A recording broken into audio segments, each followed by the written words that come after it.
Znaš onaj osjećaj kad si iscrpljen, a ništa konkretno nisi radio. Umoran si i kad se probudiš. Umoran si i kad legneš. Zašto? Jer nisi umoran od posla, nego od borbi koje vodiš u tišini. Od razmišljanja koje ne prestaje. Od pretvaranja da si dobro kad nisi.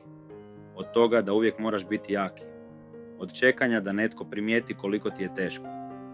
I kad napokon dođeš kući, nije ti potreban odmor. Potreban ti je mir. Povezanost. Riječi razumijem te, bez da ih moraš tražiti. Zato prestani glumit snagu. Hrabrost nije u šutnji. Hrabrost je reći, dosta je. Vrijeme je da ja budem dobro. Jer i ti zaslužuješ mir, ne samo preživljavanje.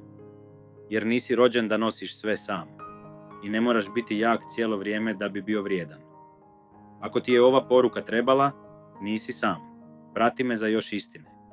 Jer netko mora reći ono što drugi prešućuju.